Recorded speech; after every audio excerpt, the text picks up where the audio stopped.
Good evening everyone. तो जैसे कि आप सभी को पता है, हम यहाँ पर ले हैं ऑनलाइन क्लासेस। किस क्लास के लिए? तो वह है 9th क्लास के लिए। किस सब्जेक्ट की? तो वो है मैथ की। ठीक है, तो अभी क्योंकि कुछ बच्चों के डाउट्स आए हैं 12.2 को लेकर के, तो अभी हम पहले उन क्वेश्चंस को कर लेते हैं, बाद में हम इन क्वेश्चंस को देखेंगे। ठीक है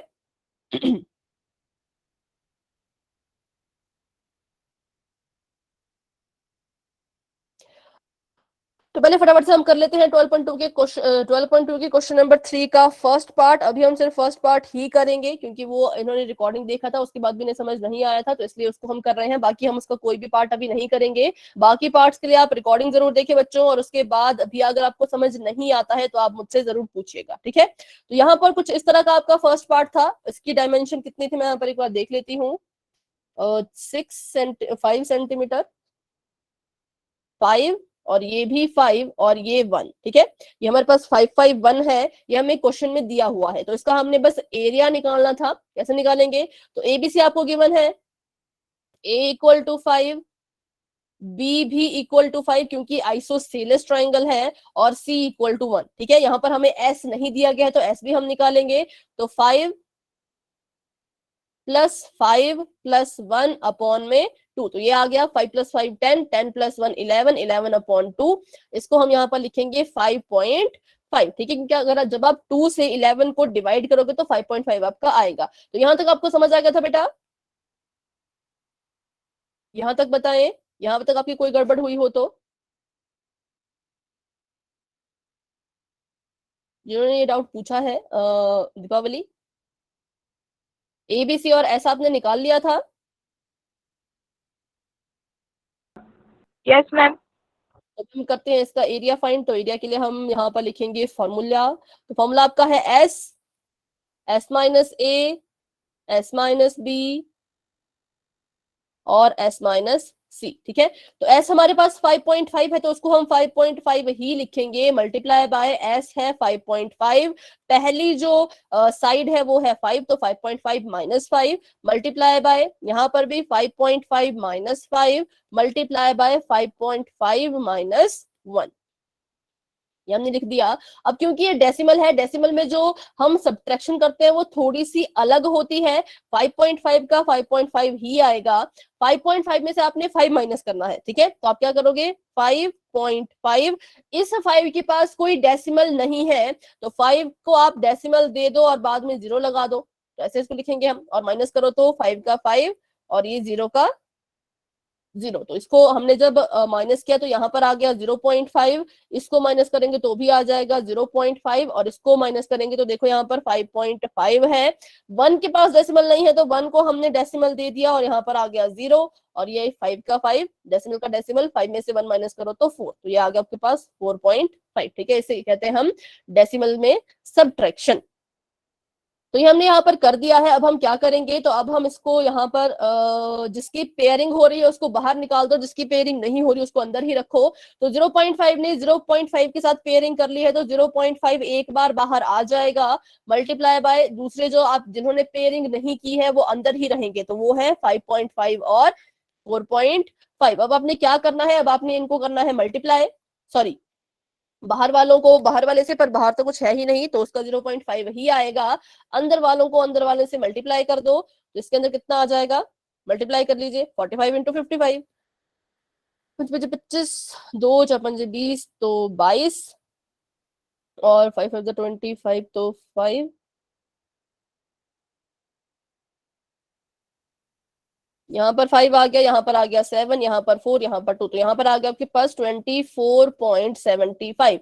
अब आपने इस 24.75 को जो है वो division method of square root है ना, उससे आपने इसको सॉल्व करना था, तो आपके पास यहाँ पर आ जाता 0.5, और मल्टीप्लाई में बताइए इसका स्क्वायर रूट कितना आया था, अगर किसी बच्चे ने अपनी कॉपी पे सॉल्व किया है तो। कितना इसका आया था मुझे याद नहीं है।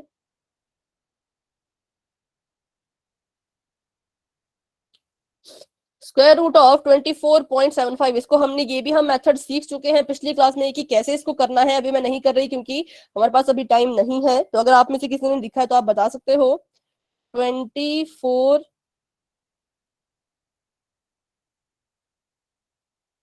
24.75 का स्क्वायर रूट, ये आ गया हमारे पास 4.9।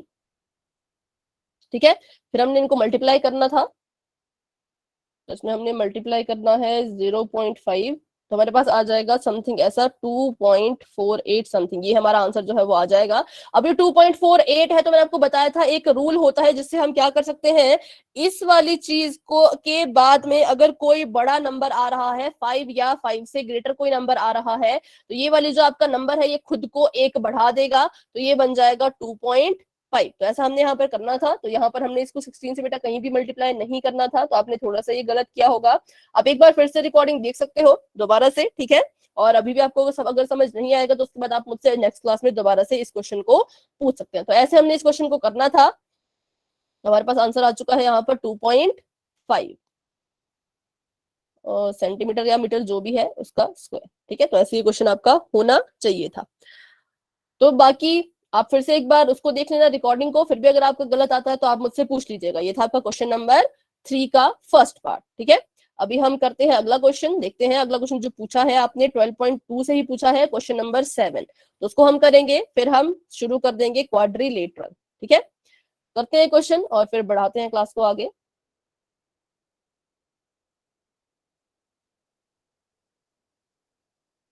तो ये बच्चे लिखे 12.2 क्वेश्चन नंबर 7, पहले उसको रीड करते हैं, पूछते हैं कि क्या उसमें पूछा गया है, उसके बाद फिर उसको सॉल्व करते हैं। अगर आपको सॉल्व करना आता है तो आप साइड बाय साइड खुद उसको सॉल्व करते रहें, अगर आपको नहीं आता तो आप यहाँ पर सीखें।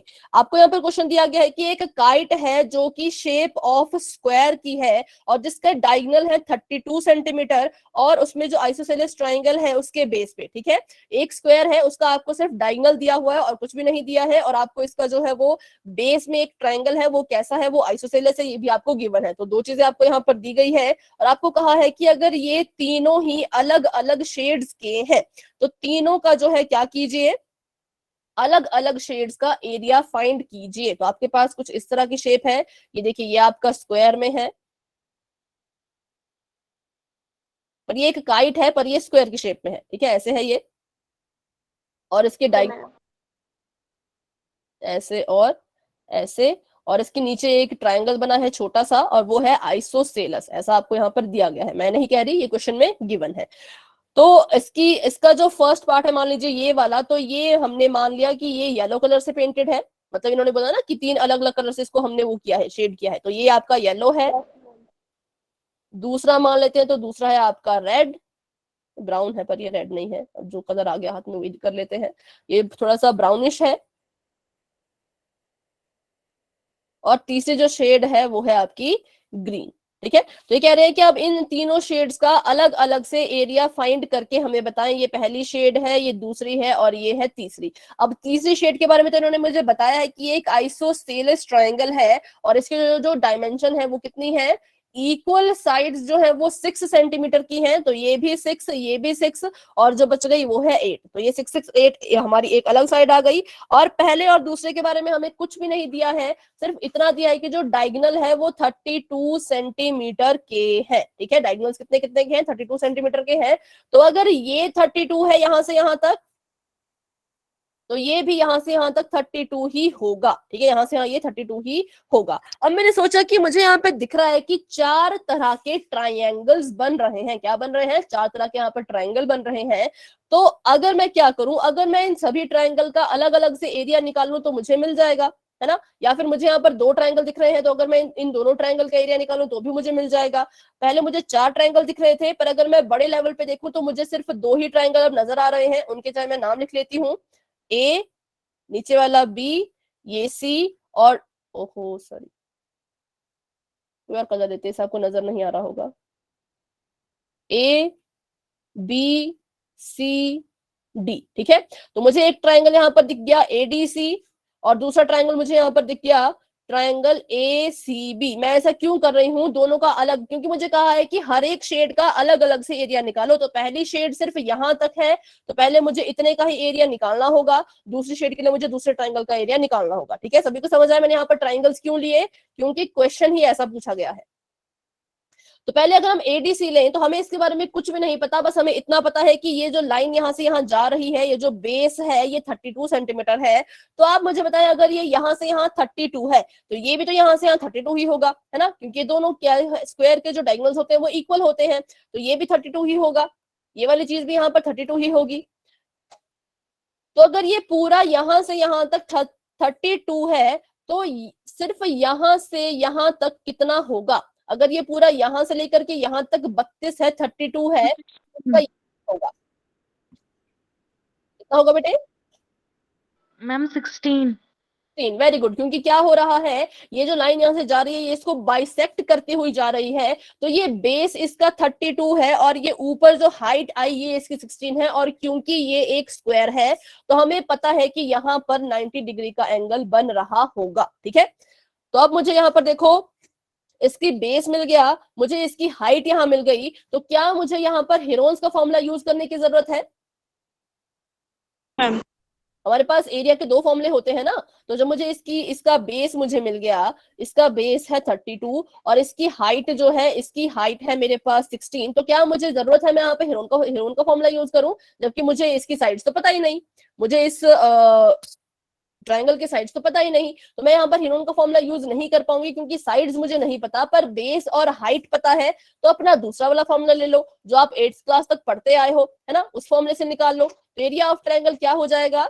1/2 इंटू बेस मतलब b इंटू हाइट मतलब h, 1/2 multiply by b into h। अब इसकी वैल्यूज पुट कर लो, तो 1/2 का तो 1/2 ही रहेगा, बेस हमारे पास 32 है तो 32 आ गया, हाइट हमारे पास 16 है तो 16 आ गई। अब इसको काट दो, 2 1 2, 2 1 2, 2 6 12, तो 16 इंटू 16 कीजिए, बताइए कितना आंसर आ रहा है?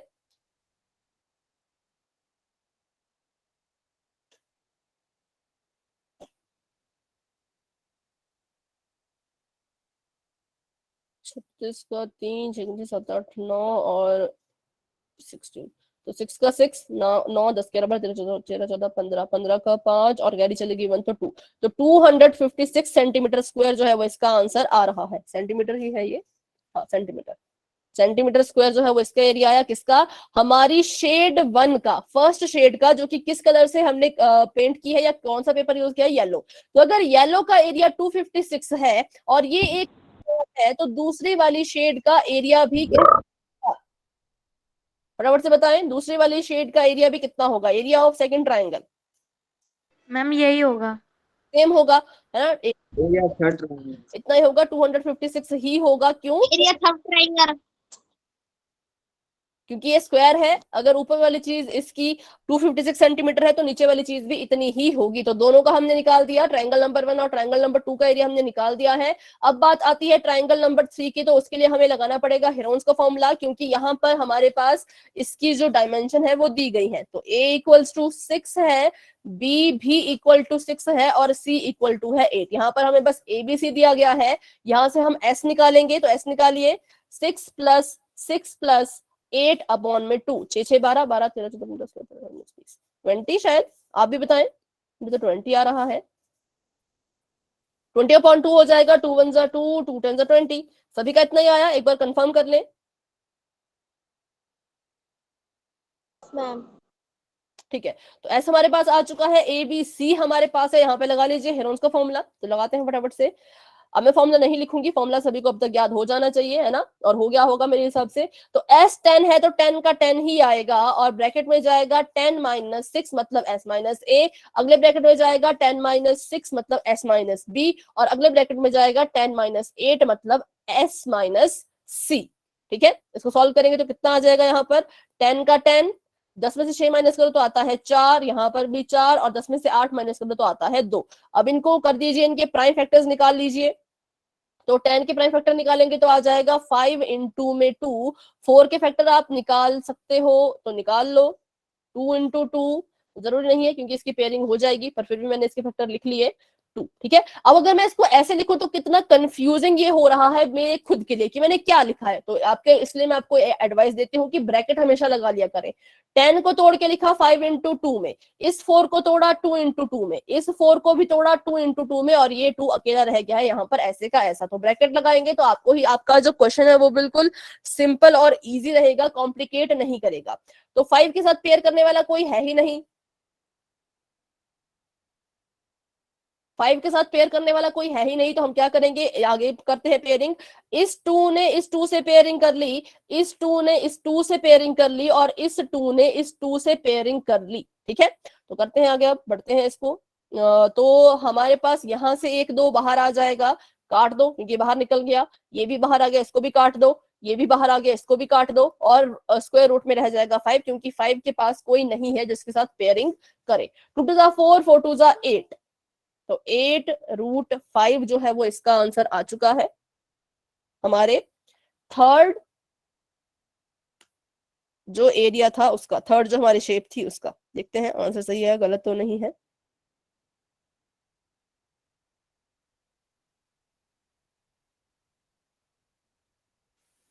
ठीक है, 8√5, इसको आप ऐसे भी लिख सकते हो, आप इसको चेंज करना चाहो तो चेंज भी कर सकते हो। चेंज कैसे करना है वो भी हम सीख चुके हैं पिछली क्लासेस में। जिन बच्चों ने पिछली क्लास अटेंड नहीं की थी वो प्लीज उस क्लास को जरूर देख लेना, ठीक है। तो बस यही था इसका, ये था हमारा क्वेश्चन नंबर 7, ये हम कर चुके हैं कंप्लीट। पहले फर्स्ट शेड का निकालो, सेकंड का निकालो, थर्ड का निकालो। इसमें इस चीज को हमेशा याद रखना कि ये एक स्क्वायर है और इसका बेस और हाइट हमें मिल जाएगी, तो इसमें आप बेस और हाइट हमेशा देख लेना कि कैसे निकालनी है, बाकी फिर आपका क्वेश्चन खुद सॉल्व हो जाएगा, ठीक है। तो अभी बढ़ते हैं हम अपने और क्वेश्चन की तरफ। अब हम करते हैं क्वाड्रिलेटरल को शुरू, क्योंकि वो भी बहुत इंपॉर्टेंट है। सॉरी।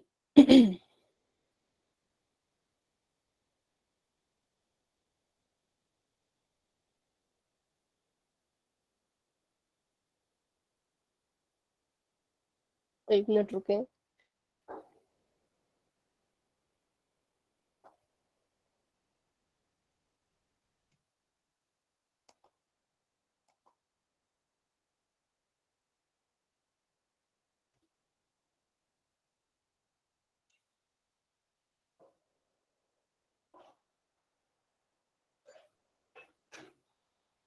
चलिए, तो हम करने वाले अपने चैप्टर 8 के बारे में थोड़ा सा इंट्रो, क्या उसमें है, क्यों है, ठीक है, मतलब क्यों है तो क्या मतलब क्या क्या उसमें है, कैसे कैसे आपने उसको समझना है।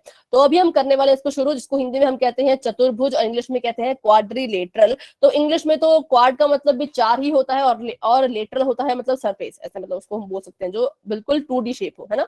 तो हिंदी में देखें तो हिंदी में है चतुर्भुज, तो हिंदी में इसका जो नाम है वो बिल्कुल रिलेट करता है इससे, क्योंकि चतुर का मतलब होता है 4 और भुज का मतलब होता है भुजा। इंग्लिश में भुज को कहते हैं हम साइड्स। तो इसका मतलब ये है कि जो आपके क्वाड्रिलेटरल्स होंगे उसमें हमेशा 4 साइड्स होंगी, 4 साइड्स होंगी।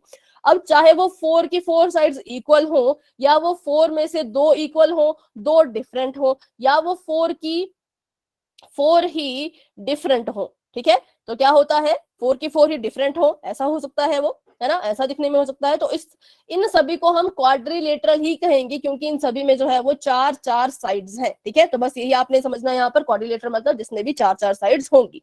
तो बढ़ते हैं आगे, देखते हैं कितने क्वाड्रिलेटर्स होते हैं, किस किस टाइप्स के होते हैं, कैसे वो दिखते हैं, क्या उनकी प्रॉपर्टीज होती है। तो पहला आपके पास ये है कि एक जो flat shape with 4 straight lines is called quadrilateral. एक फ्लैट शेप होगी, वो 2D शेप होगी, 3D नहीं होगी, उसको हम कहेंगे क्वाड्रिलेटरल। और उसमें जो है वो कितनी साइड्स होंगी, तो it has 4 sides and 4 angles, क्योंकि इसमें अगर साइड्स 4 हैं तो एंगल भी 4 ही होंगे, 4 ही होंगे। अब अगर हम बात करने हैं इसके एंगल्स की, तो इसकी एंगल्स हम प्रॉपर्टी की, तो जो आपके ये क्वाड्रिलेटरल्स होते हैं इनका जो सम होता है चारों के चारों एंगल्स का, वो होता है 360, ठीक है। ये आपके पास क्वाड्रिलेटर है, इसके ये 4 एंगल हैं। जब आप इन चारों एंगल्स को ऐड करोगे, जब आप इन चारों को जोड़ोगे, तो आपके पास आंसर आएगा 360 डिग्री। ये जो हुई क्वाड्रिलेटरल की बात। अगर मैं आपसे ट्राइंगल का पूछूं, तो ट्राइंगल के एंगल सम प्रॉपर्टी पूछूं तो कितना होता है मैम 180 डिग्री, ठीक है। ट्राइंगल का 180 है, लेकिन क्वाड्रिलेटरल का है 360। तो अगर मान लो कोई ऐसी शेप है जिसके पास है तो 4 साइड्स, लेकिन उसको जब आपने सम किया, उसको जब आपने उसके एंगल्स का सम किया और वो 360 नहीं आया, तो वो एक क्वाड्रिलेटरल नहीं होगा, उसको हम क्वाड्रिलेटर नहीं बोलेंगे जब तक कि उसका जो एंगल सम प्रॉपर्टी है वो 360 डिग्री ना हो जाए। तो ये थे बिल्कुल 3 सिंपल सी चीजें क्वाड्रिलेटरल के बारे में। आगे बढ़ते हैं, देखते हैं। तो इसके कुछ टाइप्स होते हैं। पहला आपका होता है स्क्वायर, दूसरा रेक्टेंगल, तीसरा रोम्बस, चौथा होता है पैरेललोग्राम, पांचवा होता है ट्रेपेजियम और सिक्स्थ होता है आपका काइट। तो स्क्वायर और रेक्टेंगल तो आप बचपन से पढ़ते आए हैं, इसमें तो आपको कोई डाउट नहीं होगा। लेकिन रोम्बस और पैरेललोग्राम न्यू शेप है, ट्रेपेजियम भी थोड़ी सी न्यू है। ठीक है, ट्रेपेजियम हम कर चुके हैं अभी पिछले थर्ड क्वेश्चन में जो हमने किया था 12.2 का। और यहाँ पर जो आपने एक चीज हमेशा याद रखनी है वो ये आपने याद रखनी है कि जो आपका स्क्वायर होता है, स्क्वायर को अगर हम थोड़ा सा मॉडिफाई करें, इसमें थोड़े से हम चेंजेस लेके आए, तो वो रोम्बस बन जाएगा। ठीक है, स्क्वायर बन जाएगा रोम्बस। मतलब स्क्वायर और रोम्बस की जो प्रॉपर्टीज होती हैं वो आपस में काफी रिजेंबल करती है, क्योंकि स्क्वायर से ही रोम्बस बनता है। रोम्बस में आप कुछ एक चीजें चेंज करो तो वो वापस से स्क्वायर बन जाएगा। ठीक है, वैसे ही होता है रेक्टेंगल और पैरेललोग्राम। तो रेक्टेंगल की जो प्रॉपर्टीज होती हैं वो कुछ कुछ मेल खाती हैं हमारे पैरेललोग्राम से। समझने की बात सिर्फ इतनी है कि आपके पास 2 शेप्स थी, पहली आपके पास स्क्वायर थी, दूसरा आपके पास रेक्टेंगल था। हमने इनमें कुछ कुछ चेंजेस किए तो हमारे पास निकल के 2 और शेप्स आई। स्क्वायर से बना रोम्बस और रेक्टेंगल से बना पैरेललोग्राम। ट्रेपेजियम बिल्कुल अलग है, ये किसी से नहीं बना, ये खुद में ही अलग है, और काइट भी अलग है। ठीक है, तो इतना अगर आपको समझ आ गया जो मैंने यहाँ पर आपको बताया, तो वाई टाइप कर दीजिए कि स्क्वायर जो है वो रिजेंबल करता है रोम्बस के साथ, स्क्वायर और रोम्बस सेम सेम होते हैं, और रेक्टेंगल और पैरेललोग्राम थोड़े से सेम सेम होते हैं। ठीक है, तो बढ़ते हैं आगे। तो ये कुछ ऐसे दिखते हैं, कैसे दिखते हैं इनका मैंने यहाँ पर डायग्राम भी बना दिया है। तो ये है आपका स्क्वायर, स्क्वायर आपने देखा है पहले भी, रेक्टेंगल, रेक्टेंगल भी आपने पहले देखा है। ये है आपका रोम्बस कुछ इस तरह का। ठीक है, और ये है आपका ट्रेपेजियम इस तरह का, और ये है आपका पैरेललोग्राम। तो दिखने में ये कुछ ऐसे होते हैं। अब चलते हैं हम इन सभी के ऊपर एक एक करके, और एक एक करके जानते हैं इनकी प्रॉपर्टीज। तो आप सभी ने स्क्वायर देखा है, आप सभी को पता है कि स्क्वायर की सारी साइड्स इक्वल होती हैं, स्क्वायर के सभी एंगल्स इक्वल होते हैं। और नई चीज आपके लिए यहाँ पर आई है तो वो ये है कि स्क्वायर के पास डायगोनल्स होते हैं, और स्क्वायर के डायगोनल्स भी इक्वल होते हैं। और ये जो डायगोनल्स होते हैं ये एक दूसरे को बाइसेक्ट करते हैं। अब ये बाइसेक्ट क्या होता है? तो बाइसेक्ट का मतलब होता है ये वाली मान लो एक लाइन है, और ये लाइन इसके ऊपर ऐसे आई। ठीक है, तो ये लाइन जो ऊपर से आई, इसने इस लेटी हुई लाइन को, ऊपर से जो खड़ी हमारी स्टैंडिंग लाइन आई, उसने इस हॉरिजॉन्टल लाइन को क्या कर दिया? 2 इक्वल पार्ट्स में डिवाइड कर दिया। ठीक है, मान लो मेरे पास ये जो लाइन थी, जो ये बनी है नीचे, ठीक है, ये जो मेरे पास लाइन थी ये पूरी 16 सेंटीमीटर की थी। ये पूरी कितने की थी? यहां से यहां तक ये 16 सेंटीमीटर की थी। अब मान लो एक लाइन मैंने यहां से ऐसे खींच दी, और मैं कह रही हूं कि ये जो मैंने अभी ग्रीन कलर में लाइन खींची, ये इस ब्लू लाइन को बाइसेक्ट कर रही है, इक्वल पार्ट्स में डिवाइड कर रही है। तो अब इसके 2 हिस्से हो गए। अब वो 2 हिस्से जो है वो ऐसे नहीं होगा कि ये जो है वो 9 सेंटीमीटर की हो जाएगी और ये कुछ अलग सेंटीमीटर की हो जाएगी। नहीं, अगर ये पूरी की पूरी 16 है तो इसका हाफ पार्ट भी 8 सेंटीमीटर होगा और अदर हाफ भी 8 सेंटीमीटर ही होगा। उसी को हम कहते हैं बाइसेक्शन, बाइसेक्ट करना, इक्वल पार्ट्स में काटना। ठीक है, तो अगर आप सभी को बाइसेक्ट का मतलब पता लग गया तो वाई टाइप कर दीजिए। अभी भी अगर आपको बाइसेक्ट समझ नहीं आया तो आप मुझसे दोबारा पूछ सकते हैं। बाइसेक्ट मतलब इक्वल पार्ट्स में डिवाइड करना, बस दैट्स इट। इससे ज्यादा कुछ भी नहीं। तो ठीक है, ये आपका बाइसेक्शन हो गया यहाँ पर। तो आपके जो डायगोनल्स है, यहाँ पर हम लाइन की बात नहीं कर रहे, तो आप साइड्स मत समझना, डायगोनल जो ये अंदर जा रही है तिरछी तिरछी सी लाइनें, ठीक है, ये अल्टरनेट, ये एक दूसरे को बाइसेक्ट करती हुई जा रही है। तो अगर जैसे, तो ठीक है, अब यहाँ से हमने जो चीजें सीखी वो आप यहाँ पे लिख लें। तो अगर आपको कभी भी ऐसा कोई क्वेश्चन आता है कि ये एक क्वाड्रिलेटरल है, ये क्वाड्रिलेटर है, प्रूव करो कि इट इज अ स्क्वायर। आपको उन्होंने कहा कि ये एक क्वाड्रिलेटर है, इसमें ऐसी ऐसी खासियत है, तो आप बस ऐसा प्रूव करके दिखाओ कि ये एक स्क्वायर है। तो आप क्या करोगे? आपको जो नंबर 1 चीज प्रूव करनी होगी, ठीक है, वो आपको ये प्रूव करना होगा that all sides are equal. ये आपको प्रूव करना है। आपको पता है आपको पता है, मुझे पता है, एग्जामिनर को पता है कि स्क्वायर की ऑल साइड्स इक्वल होती हैं, पर फिर भी वो कहते हैं कि इसको प्रूव करके बताओ, बिना प्रूव के हम नहीं मानेंगे कि इसकी ऑल साइड इक्वल है। तो आपको कहा है ये क्वाड्रिलेटरल है, प्रूव करो, ये स्क्वायर है। तो पहली चीज जो आप प्रूव करेंगे वो आप ये प्रूव करेंगे कि इसकी सारी साइड्स इक्वल है, मतलब A B equal to B C equal to C D equal to D A. ठीक है, आप पहली चीज ये प्रूव करोगे। और दूसरी चीज आपने ये प्रूव करना है कि जो इसके एंगल्स हैं, जो एंगल्स बन रहे हैं, जो एंगल्स इन चारों साइड्स की हेल्प से बन रहे हैं, ये सभी के सभी 90 डिग्री के हैं। ये आपने प्रूव करना है। ठीक है, एंगल्स इक्वल्स टू 90 डिग्री, ये भी आपने प्रूव करके दिखाना है। अगर आपने ये दो चीजें प्रूव कर दी तो आपका ये क्वाड्रिलेटरल जो है वो स्क्वायर कहलाया जाएगा। ठीक है, ये आपके काम आएगा, इसको आप ध्यान से सुने। जब आप क्वेश्चन सॉल्व करोगे ना, तो आपको ये चीजें पता होनी चाहिए कि इस पॉइंट पे अब मैं क्या प्रूव करूं। कैसे प्रूव करना है वो अलग बात है, पर क्या प्रूव करूं ये भी अगर आपको पता लग जाए तो पूरा क्वेश्चन आपका भले ठीक हो ना हो वो बात की बात है, पर आधा क्वेश्चन तो आपका ठीक हो सकता है। ठीक है, अगर आपको इसकी प्रॉपर्टीज पता हो। और दूसरा ये कि हाँ, इसके सभी एंगल्स क्या होते हैं, बराबर 90 डिग्री के होने चाहिए, और सभी एंगल्स आपस में बराबर होते हैं। तो अगर आपने ये दो चीजें प्रूव कर दी तो आप प्रूव कर दोगे ये एक स्क्वायर है।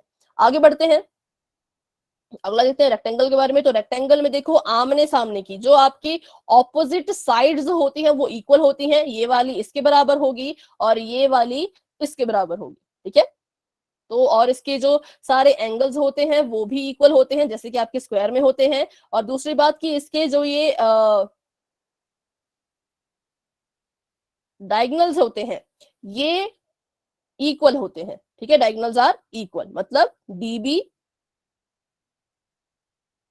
डीबी इक्वल्स टू ए सी। अच्छा, इसमें मैं बताना भूल गई, इसमें भी ऐसा है, इसमें भी आपके पास है डीबी इक्वल टू ए सी, ये दोनों भी आपस में बराबर होते हैं। ठीक है, और रेक्टेंगल के भी बराबर होते हैं, लेकिन रेक्टेंगल के डायगोनल्स एक दूसरे को बाइसेक्ट नहीं करते। या करते भी होंगे, इसका मुझे अभी डाउट है, शायद करते भी हो तो पता, वैसे मुझे लगता है कि नहीं करते हैं। ठीक है, तो अगर आपने किसी भी चीज, और हाँ, इसके भी सभी से जो सारे एंगल्स हैं वो 90 डिग्री के होंगे, क्योंकि देखो ना, अगर सभी एंगल्स 90 डिग्री के हैं तभी इनकी लाइन बिल्कुल स्ट्रेट है। अगर ये एंगल थोड़ा सा इधर उधर हो जाए तो ये स्ट्रेट नहीं रहेगा। और हमें पता है कि रेक्टेंगल बिल्कुल स्ट्रेट होता है, स्क्वायर बिल्कुल स्ट्रेट होता है, तो इसको हम कहते हैं कि सभी एंगल इनके 90 डिग्री के होते हैं, तभी ये बिल्कुल स्ट्रेट होते हैं। ठीक है, तो अगर आपने किसी भी क्वाड्रिलेटरल को प्रूव करना है कि वो एक रेक्टेंगल है, तो आप क्या करोगे, नंबर 1 वाली चीज जो आपको प्रूव करनी होगी कि ऑपोजिट साइड्स आर इक्वल। पहली चीज आपको ये प्रूव करनी है, आप चाहे तो इसको अपनी कॉपी पे लिख लीजिए, क्योंकि ये आपको पता होना चाहिए कि किस शेप को प्रूव करने के लिए क्या आपको पहले प्रूव करना पड़ेगा। ऑपोजिट साइड्स आर इक्वल, मतलब ए बी जो है वो इसके बराबर है सी डी के, और ए डी बराबर है बी सी के। हाँ, ठीक है, पहली चीज आप ये प्रूव करेंगे, और दूसरी चीज वही आप प्रूव करेंगे जो आपने स्क्वायर में किया था। हाँ जी बेटा, मैम ये क्वाड्रिलेटरल का है। हाँ, ये क्वाड्रिलेटर का है। अभी हम ये कोई क्वेश्चन नहीं है, ये बेसिक है। आपको अगर ये बेसिक पता लगते हैं कि क्या प्रूव करने के लिए क्या प्रूव करना पड़ेगा पहले, तो आपके क्वेश्चन बहुत इजी हो जाएंगे, इसलिए मैं आपको ये बता रही हूँ। ठीक है, ये क्वेश्चन आएगा अभी, तब आपको पता लगेगा कि ये चीज कितनी इंपॉर्टेंट है ना। तो और सेकंड चीज हमें ये प्रूव करनी है कि जो इसके एंगल्स हैं इस क्वाड्रिलेटरल के, वो 90 डिग्री के हैं सारे के सारे। सेम स्क्वायर की तरह ही करना है, लेकिन डिफरेंस क्या आ गया, स्क्वायर में आपको सारी साइड्स इक्वल है, ये प्रूव करना पड़ेगा, और रेक्टेंगल में आपको ये प्रूव करना पड़ेगा कि ऑपोजिट साइड्स इक्वल हैं, और दोनों में एंगल कितना है, तो 90 डिग्री का एंगल है। तो अगर आपको स्क्वायर और रेक्टेंगल में इतना पता लग गया कि क्या चीज प्रूव करनी है, तो वाई टाइप कर दो, बस इतना ही। कैसे प्रूव करना है वो नहीं मैं पूछ रही, क्या प्रूव करना है, बस वही, इतना ही, फटाफट से बताएं। सॉरी, ठीक है, तो बढ़ते हैं आगे और देखते हैं अपना अगला। तो अगली शेप हमारे पास है रोम्बस। मैंने आपको अभी समझाया कि रोम्बस और स्क्वायर जो है वो एक जैसे होते हैं, उनकी जो प्रॉपर्टीज हैं वो सेम सेम होती हैं। तो यहाँ पर भी क्या होगा, इसकी भी ऑल साइड्स इक्वल होंगी। ठीक है, क्योंकि ये स्क्वायर से बना है, साइड सबकी इक्वल है, और इसके सारे के सारे एंगल 90 डिग्री के नहीं होते। स्क्वायर में सारे एंगल 90 डिग्री होते थे, इसमें ऐसा नहीं होता, इसके ऑपोजिट एंगल्स इक्वल होते हैं। ये देखो, ये वाला एंगल जो है वो इसके बराबर होगा, और जो ये वाला एंगल है ये इसके बराबर होगा, ठीक है।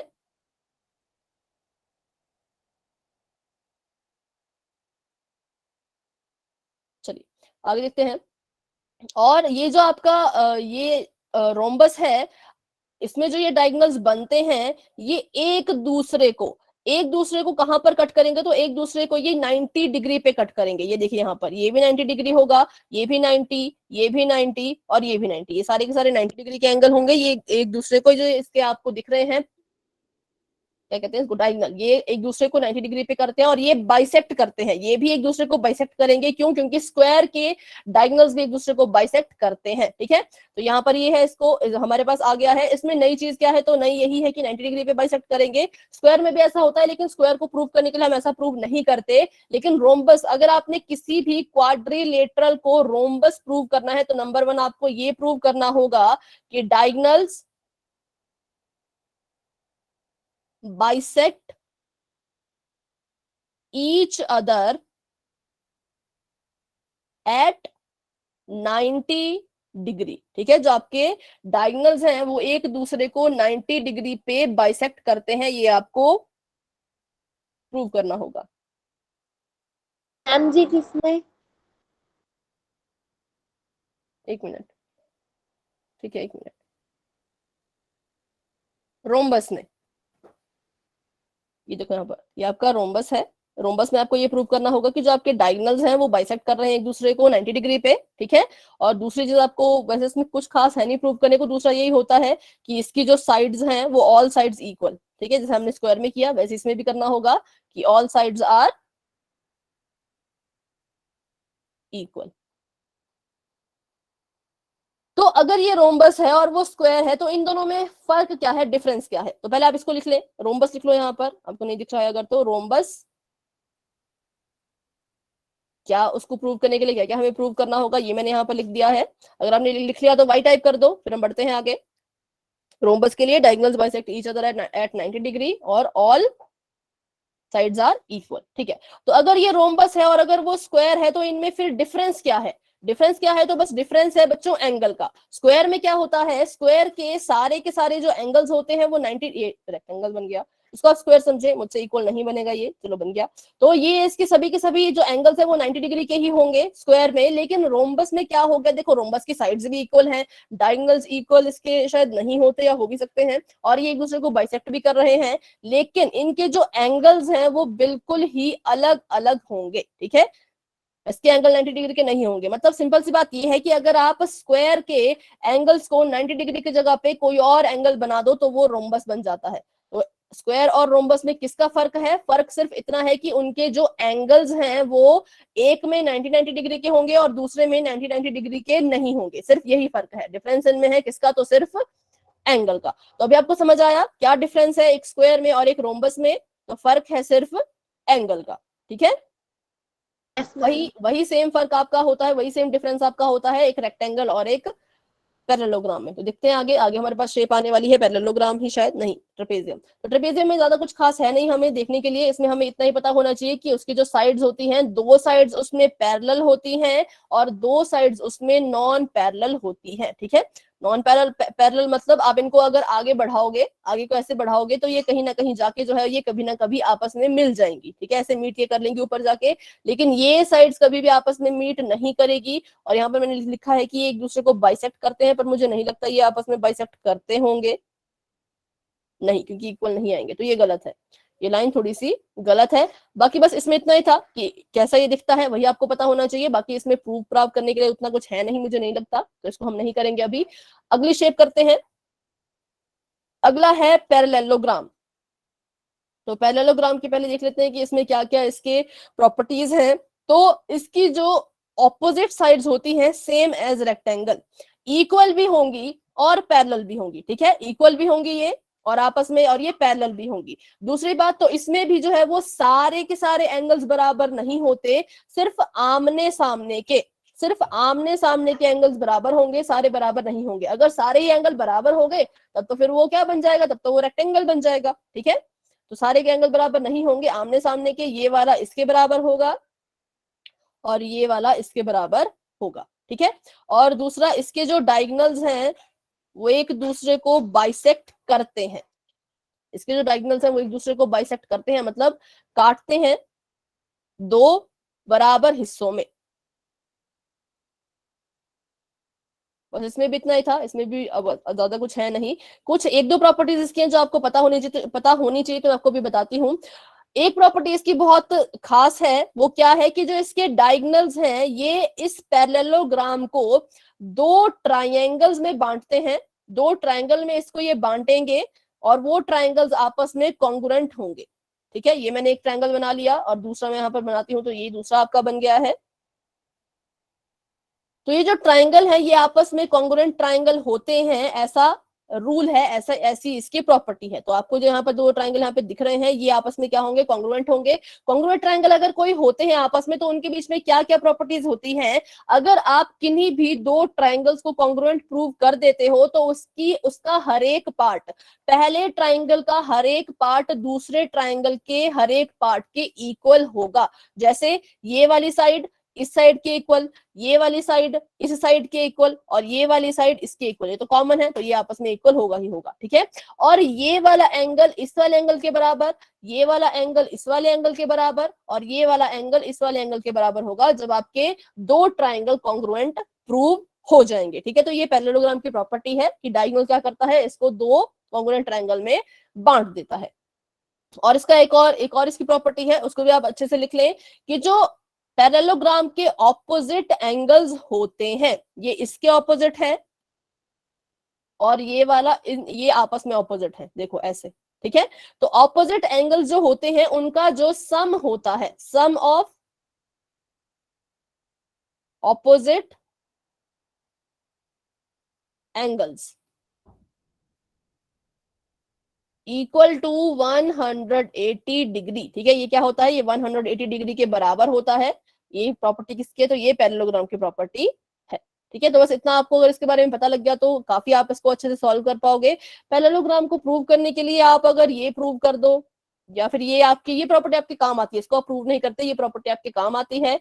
और ये जो मैंने बताया आपको अभी कॉन्ग्रुएंट ट्रायंगल, ये भी आपके काम आएगी इसको पैरेललोग्राम प्रूव करने में। बाकी इसमें कुछ इतना है नहीं, ये भी आपका बस उसकी तरह है, रेक्टेंगल की तरह, तो इसके कोई स्पेसिफिकेशन नहीं है। क्योंकि किसी को अगर हमने पैरेललोग्राम प्रूव करना है तो बहुत से तरीके उसमें होते हैं। ठीक है, कोई एक पर्टिकुलर तरीका इसके लिए नहीं है, इसके बहुत से तरीके हो सकते हैं, तो इसको हम इतने डिटेल में नहीं करेंगे, क्वेश्चन पे डिपेंड करेगा। तो ये थी हमारी प्रॉपर्टीज। अभी हम कर लेते हैं कुछ एक क्वेश्चंस ताकि आपको और अच्छे से जो है वो समझ आए। जब हम एक क्वेश्चन करेंगे तो आपको अच्छे से पता लगेगा कि क्या हम कर रहे हैं, क्यों हम कर रहे हैं, ये सब हमने क्यों पढ़ा। ठीक है, तो बस एक मिनट का समय दें, मैं इसको इरेज कर देती हूँ।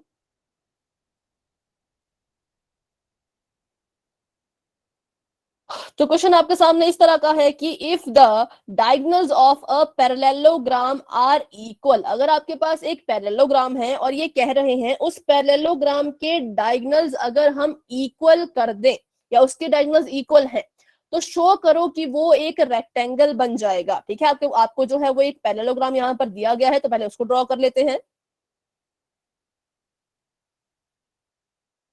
ध्यान से देखिएगा, बिल्कुल ध्यान से, कोई भी डाउट होगा तो उसी वक्त आपने मुझसे पूछ लेना है। आपको एक पैरेललोग्राम यहाँ पर दिया गया है और आपको कहा गया है कि अगर इसके डायगोनल्स इक्वल हैं तो आप ये शो कीजिए कि ये एक रेक्टेंगल होगा या ये एक रेक्टेंगल है। तो पहले तो इसको नाम दे दो ए बी सी डी, और जो चीज गिवन है उसको भी लिख लो। यहाँ पे लिख लेते हैं जो चीज हमें गिवन है। गिवन ये है कि A B C D. Ma'am एक बार रिपीट कर दीजिए।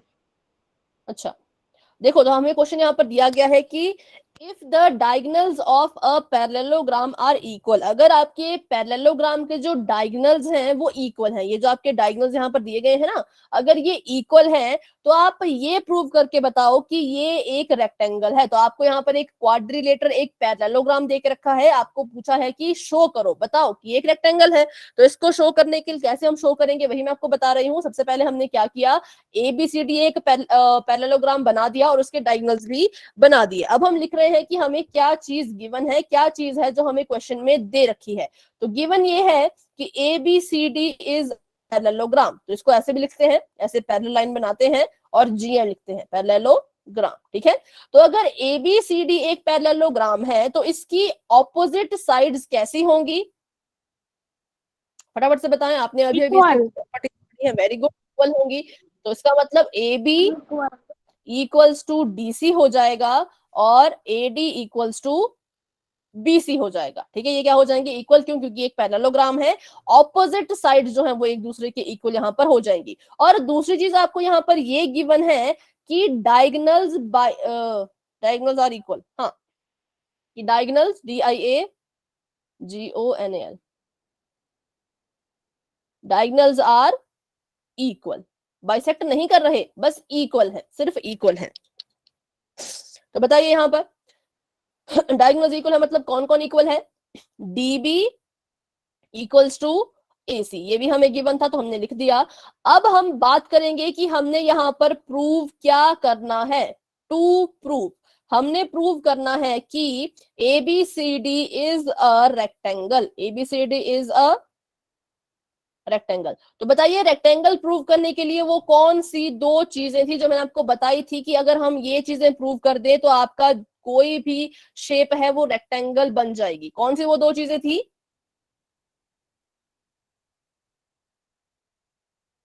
देखो मैम आपने Opposite क्या होगा, sides are equal. Are equal. फिर से बोले,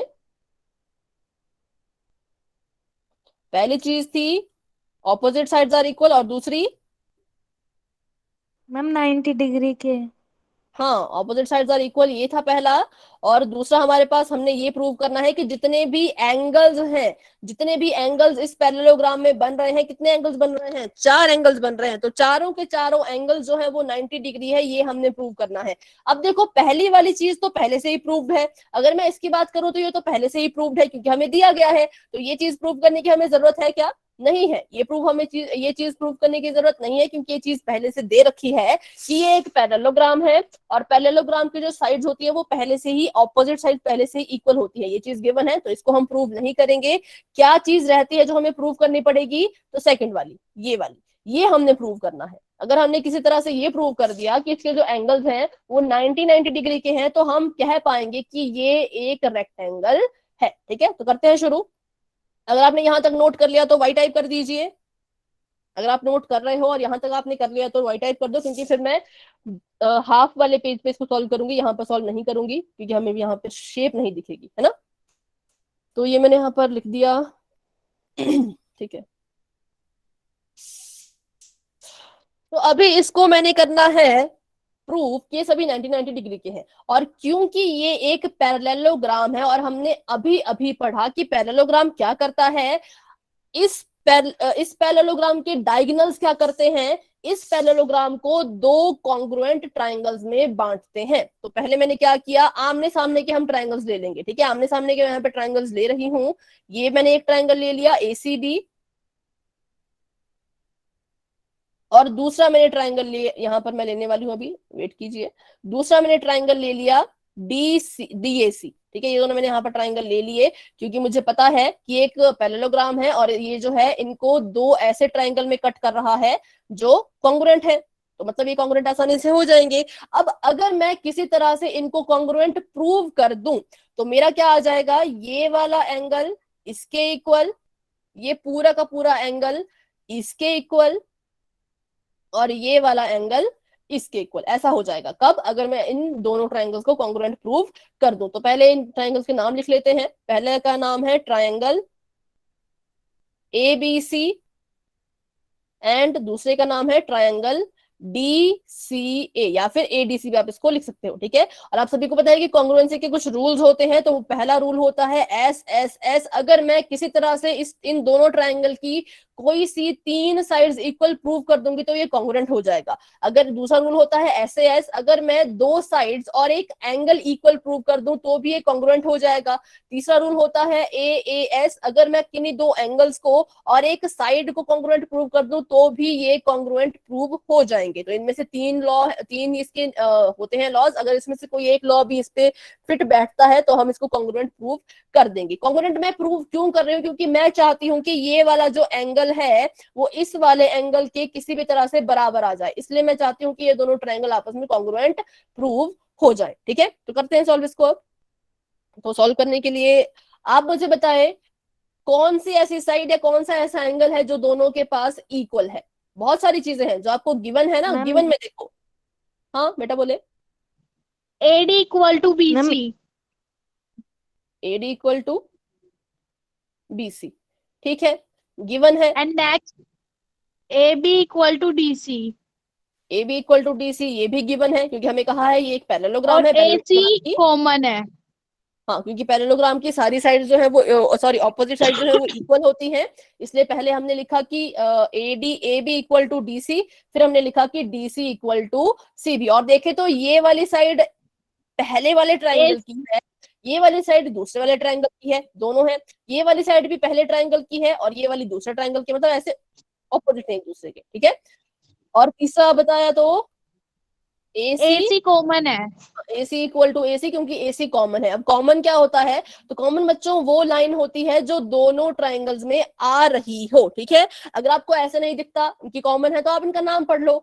ABC मतलब A और C इसमें आ रहा है, DCA मतलब A और C इसमें भी आ रहा है। ठीक है, अगर हम इस AC को हटा दें, अगर मैं इस AC को यहाँ से मिटा दूं तो मेरा एक भी ट्राइंगल नहीं बनेगा, दोनों ट्राइंगल खत्म हो जाएंगे क्योंकि AC दोनों में कॉमन है। ठीक है, तो तीन चीजें यहाँ पर कॉमन आ चुकी हैं। मैंने यहाँ पर SSS कॉन्ग्रुएंसी का क्राइटेरिया लगा लिया, SSS लॉ के थ्रू ये दोनों आपस में कॉन्ग्रुएंट हो गए। ठीक है, तो ये देखिए ट्राइंगल ABC इज कॉन्ग्रुएंट, ये होता है इसका साइन, इक्वल नहीं करना है, कॉन्ग्रुएंट ऐसे, ट्राइंगल DCA के।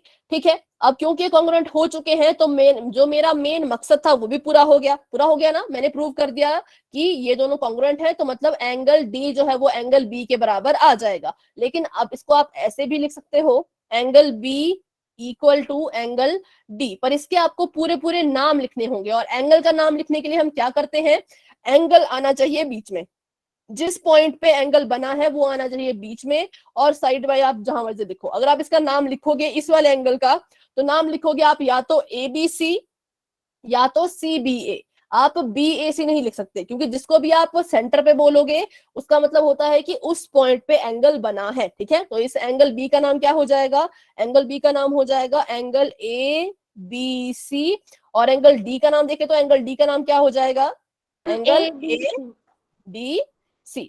ठीक है, दोनों एंगल यहाँ पर इक्वल हो चुके हैं। अब अभी हमने पैरेललोग्राम का एक और लॉ पढ़ा था कि जो पैरेललोग्राम के ऑपोजिट एंगल्स होते हैं उनका सम कितने के बराबर होता है, 180 180। ठीक है, 180। तो इसका मतलब मैं यहाँ पर लिख सकती हूँ, मैं यहाँ पर ये चीज लिख सकती हूँ कि अगर मैं एंगल ABC को प्लस कर दूं एंगल ADC में तो मेरा आंसर 180 डिग्री आएगा। क्यों, क्योंकि ये पैरेललोग्राम की प्रॉपर्टी है। तभी मैंने कहा कि प्रॉपर्टीज ध्यान से सुने, क्योंकि अगर आपको प्रॉपर्टीज आ गई ना एक बार तो फिर आप किसी भी क्वेश्चन को सॉल्व कर सकते हो, अगर आपको प्रॉपर्टीज अच्छे से पता है तो। मैंने लिख दिया यहाँ पर कि ये दोनों एंगल को मैं जोड़ दूं अगर, तो ये आ जाएगा 180। ठीक है, ये भी मैंने लिख लिया। पहली चीज मुझे ये मिली कि ये दोनों बराबर हैं, दूसरी चीज मुझे ये मिली कि इनको जोड़ो तो 180 आ जाएगा। अब मान लो यहां पर x की वैल्यू है 2, तो मैं x प्लस वाई में क्या x की जगह पे 2 लिख सकती हूँ, यस मैम क्योंकि x और 2 बराबर है। मैम x लिखो या 2 लिखो कोई फर्क तो नहीं पड़ने वाला। तो सेम मैंने यहां पर भी देखा कि जो मेरा एंगल ABC है वो एंगल ADC के बराबर है। तो मैं एंगल ABC को ABC लिखूं या ADC लिखूं इस पर कोई फर्क नहीं पड़ेगा, क्योंकि दोनों आपस में बराबर हैं। ठीक है, यहां देखेंगे अगर हम तो ABC जो है वो हमारा ADC के बराबर है, तो मैं इनमें से किसी एक की वैल्यू को रिप्लेस कर सकती हूँ। पहले मैं क्या करूंगी, पहले मैं इसकी वैल्यू को यहां से रिप्लेस कर दूंगी, मतलब मैं ADC की जगह पर ABC लिख लूंगी, क्योंकि कुछ फर्क नहीं पड़ेगा, ADC और ABC इक्वल हैं तो कोई फर्क नहीं पड़ेगा। तो करते हैं वैसा ही, यहाँ पर ABC है तो ABC का ABC आएगा एंगल ABC, और ये दोनों बराबर हैं तो मैंने एंगल ADC की जगह पर भी इसे ही लिखने का सोचा। तो यहाँ पर भी लिखूंगी मैं ABC बराबर कितने आना चाहिए, बराबर 180 के। बस मैंने इसकी वैल्यू को पुट किया और कुछ नहीं किया। अब जब हम x प्लस x करते हैं, x में x जोड़ते हैं तो आप कितना लिखते हो, 2x 2x। तो अब आप 2x ABC में ABC जोड़ रहे हो तो कितना लिखोगे, 2 एंगल ABC मैम 2 ठीक, 2 एंगल ABC। अब यहाँ से इस क्या हम एबीसी की वैल्यू निकाल सकते हैं, एंगल एबीसी की वैल्यू? यस मैम, ठीक है, 2 डिवाइड में चला जाएगा, 90 डिग्री आएगा। ठीक है, एबीसी यहाँ पर है और यहाँ पर आ जाएगा आपका 180 बटा में 2। ठीक है, और यहाँ पर इसकी वैल्यू आ गई, तो angle ABC equals to 90 degree, ये हमारे पास यहाँ पर ऐसा आ चुका है। तो अगर एबीसी 90 डिग्री है और एबीसी एडीसी के इक्वल है, तो अगर एबीसी 90 डिग्री है और ये दोनों बराबर हैं, तो इसकी वैल्यू भी कितनी आएगी? 90 90 डिग्री। डिग्री। 90 डिग्री आएगी। तो मतलब हमने क्या प्रूव कर दिया, हमने अभी इसके दो एंगल प्रूव कर दिए कि एंगल जो डी है आपका, ये वाला भी 90 है और ये वाला भी 90 है। ठीक है, यहां तक हमने प्रूव कर दिया।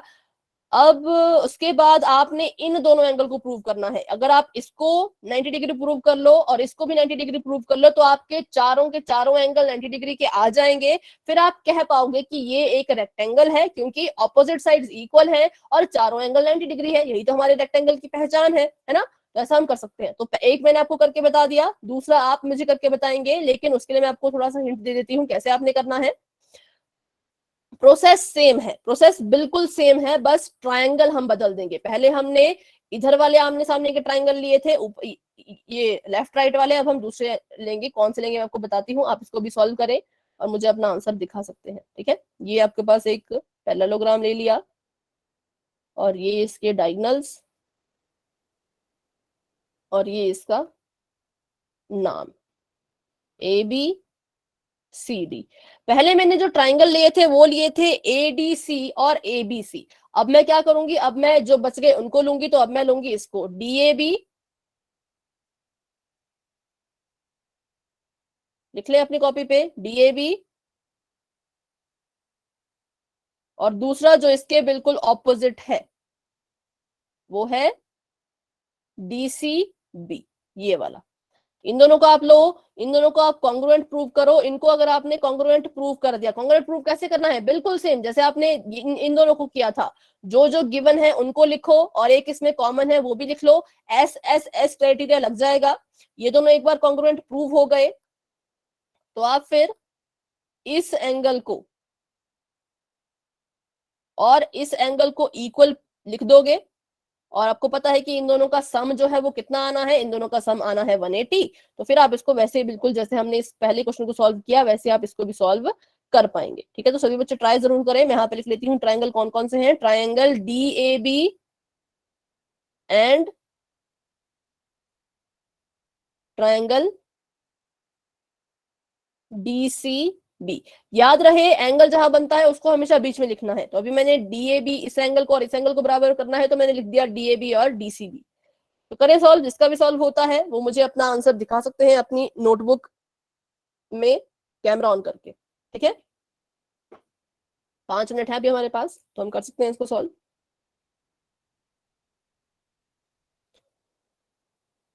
बिल्कुल वैसे ही जैसे हमने पिछला क्वेश्चन किया, जो गिवन है उसको भी देखते रहे, क्या क्या चीज आपको गिवन है, क्या क्या चीज आपको दी गई है।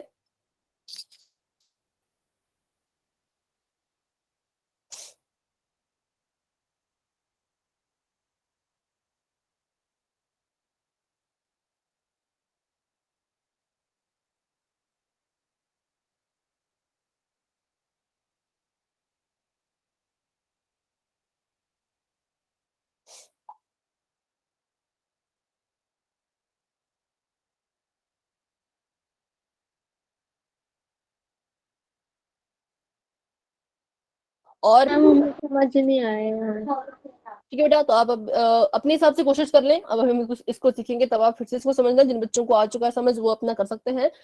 एक और इसमें रूल याद रखें कि opposite angles of parallelogram, sum of opposite angles of parallelogram is equal to 180 degree. वो रूल यहाँ पर बिल्कुल आपने याद रखना है। उसके बाद हम इसको मैम हो गया। बेटा दिखाएं अपनी नोटबुक कैमरा ऑन करके।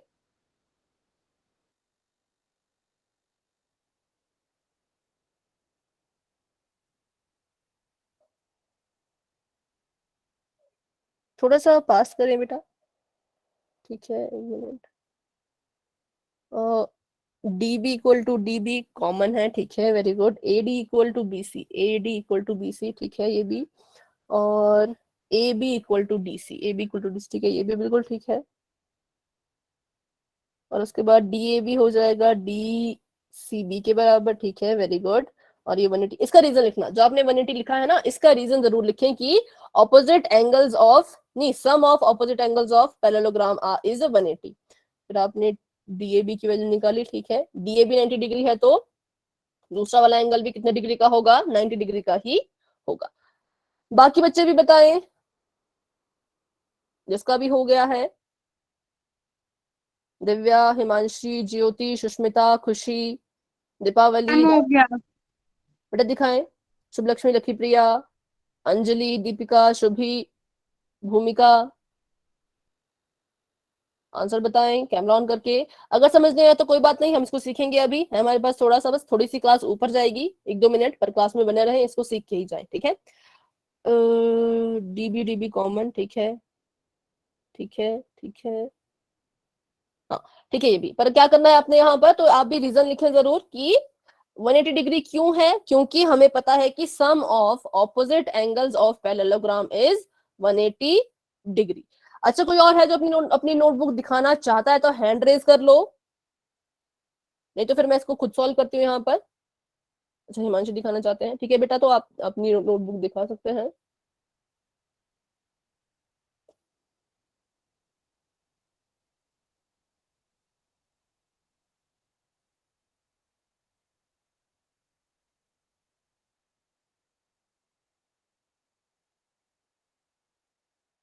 ठीक है, जब आपका हो जाएगा तो आप अपनी नोटबुक में मुझे दिखा देना, तब तक के लिए मैं इसको थोड़ा सा हल कर सॉल्व करना शुरू करती हूँ, ताकि हमारा टाइम उतना ना जाए, है ना। तो बच्चों, हमने यहाँ पर क्या करना है, देखो, हमने अपने हाफ क्वेश्चन में क्या प्रूव किया कि एंगल D जो है और एंगल B जो है वो 90 डिग्री के हैं, मतलब 2 एंगल हमने 90 डिग्री प्रूव कर लिए हैं। हमने अपने चारों एंगल 90 डिग्री प्रूव करने हैं, क्योंकि रेक्टेंगल के चारों एंगल 90 डिग्री होते हैं, तो 2 प्रूव कर लिए, 2 रहते हैं, ये वाले प्रूव कर लिए, ये वाले रहते हैं, तो इनको भी 90 डिग्री प्रूव करने के लिए हम क्या करेंगे, पहले इन दोनों ट्रायंगल हो गया। कॉन्ग्रुएंट प्रूव करना होगा, ठीक है। तो बेटा मैं देखती हूँ आपका आंसर। गिवन गिवन कॉमन, ठीक है, ठीक है, ठीक है, हाँ आपका आंसर भी बिल्कुल ठीक है, वेरी गुड। चलिए, तो अभी करते हैं इसको, देखते हैं। जिन बच्चों को समझ नहीं आया वो प्लीज यहाँ पर सॉल्व कर लिया। हाँ बेटा, कोई बात नहीं, आप लैपटॉप से क्लास ले रहे हैं तो कोई बात नहीं, पर आप इसको सॉल्व जरूर करें, ठीक है। अब इसको करते हैं, तो हम क्या करेंगे, इन दोनों ट्रायंगल्स को कॉन्ग्रुएंट प्रूव करेंगे, तो triangle DAB and triangle DCB, इनको हमने कॉन्ग्रुएंट प्रूव करना है। तो कैसे करेंगे, जो जो आपको इसमें दिख रहा है कॉमन वो लिख लो, मतलब आपको यहाँ पे पता है कि DB जो है वो DB के बराबर आएगा, क्यों, क्योंकि DB दोनों ट्रायंगल में आ रहा है, तो उसको हम कह देंगे कि ये कॉमन है। AB जो है वो किसके बराबर है, AB हमारा DC के बराबर है, क्योंकि ये चीज गिवन है कि opposite sides are equal, sorry, opposite sides are equal, ठीक है। और वैसे यहाँ पे देखें तो DA भी किसके बराबर है, BC के बराबर है, क्योंकि ये भी गिवन है कि ऑपोजिट साइड्स आर इक्वल। तो यहाँ पर हमारा SSS जो क्राइटेरिया है वो लग चुका है, ठीक है। SSS जो हमारा क्राइटेरिया है कॉन्ग्रुएंसी का, वो हमने यहाँ पर यूज कर लिया। जब हमने उस क्राइटेरिया को यहाँ पर यूज किया, तो हमारे 2 ट्राइंगल कॉन्ग्रुएंट हो चुके हैं, जिनके नाम है triangle DAB and triangle DCB। क्योंकि ये दोनों कॉन्ग्रुएंट प्रूव हो चुके हैं, तो अब इनका हर एक हिस्सा एक दूसरे के बराबर होगा। ये वाली साइड इसके बराबर, ये वाली साइड इसके बराबर, ये वाला एंगल इसके बराबर, ये वाला एंगल इसके बराबर, ठीक है। और ये वाली साइड तो बराबर है क्योंकि दोनों के पास है, तो और ये वाला एंगल इसके बराबर, ये हमने प्रूव कर दिया, यही हमारा मेन था प्रूव करना। तो कॉन्ग्रुएंट मतलब हर एक हिस्सा बराबर, तो हमने प्रूव कर दिया कि जो आपका एंगल A और एंगल C है वो बराबर है, ठीक है। तो यहाँ पे लिख लेते हैं उसको, angle DAB is equal to angle DCB, ये हम प्रूव कर चुके हैं, इसको हम दे देंगे नंबर 1 नाम। और दूसरे यहाँ पर देखें तो हमें ये भी पता है कि पैरेललोग्राम के जो ऑपोजिट एंगल होते हैं, ये और ये उल्टे हैं, एक दूसरे के ऑपोजिट हैं, तो इनका जो सम होता है वो 180 डिग्री होता है ना। तो इसको भी यहाँ पे लिख लो, इसको यहाँ पे लिख लो कि एंगल DAB को जब हम प्लस करेंगे एंगल डीसीबी से तो कितना आएगा, वो 180 डिग्री आएगा। ये हमने दे दिया इसको नाम इक्वेशन नंबर 2। अब हमने कुछ नहीं किया, अब हमने इनकी जो वैल्यूज है, इनके जो नाम है उनको चेंज कर दिया। क्यों चेंज किया, क्योंकि दोनों बराबर हैं।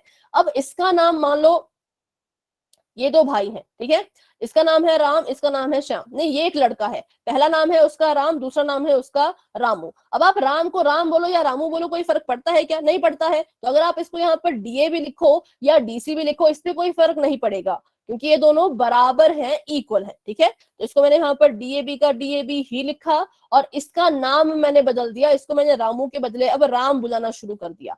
तो इसका नाम भी क्या हो जाएगा, डीएबी। क्यों क्या, क्योंकि ये बराबर थे। अगर ये बराबर नहीं होते तो हम ऐसा नहीं कर पाते, हमें इनको पहले बराबर प्रूव करना ही होगा। अगर आप ये वाला रूल ऐसे ही लगाना चाहो ना बिना कॉन्ग्रुएंट किए, तो ये रूल आपका सक्सेसफुल होगा ही नहीं, क्योंकि इन दोनों की वैल्यू आपको कुछ ना कुछ लिखनी पड़ेगी। आप बराबर नहीं लिख सकते, पहले आपको इनको प्रूव करना पड़ेगा कि दोनों बराबर है, ठीक है। तो यहाँ पे मैंने दोनों का सेम नाम लिख दिया और यहाँ पर लिख दिया मैंने 180। अब ये हो गया 2 एंगल डीएबी, क्योंकि ये 2 बार है।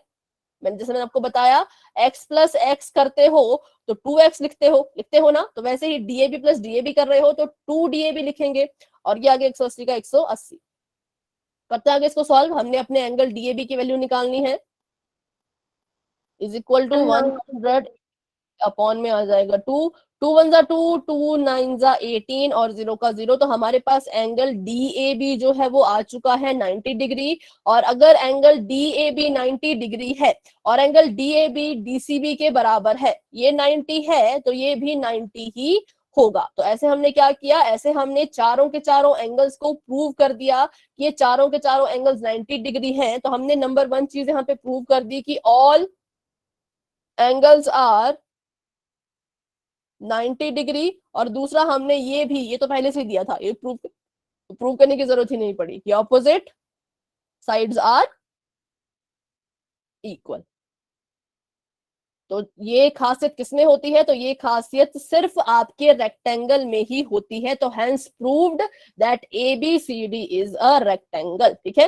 ये था हमारा आज का क्वेश्चन और ये था हमारा आज का टॉपिक। तो चलिए आज की क्लास को रखते हैं यहीं तक। जिस बच्चे का अभी भी आज के क्वेश्चन में कोई डाउट है तो यहाँ पे रुके, नहीं है तो आप क्लास को बच्चों लेफ्ट कर सकते हैं, ठीक है। बाकी इसकी रिकॉर्डिंग जरूर देखें, रिकॉर्डिंग देख के आपको और अच्छे से समझ आएगा, बार बार देखें, ठीक है। तो बस इतना ही था, अब मिलते हैं अपनी अगली क्लास में।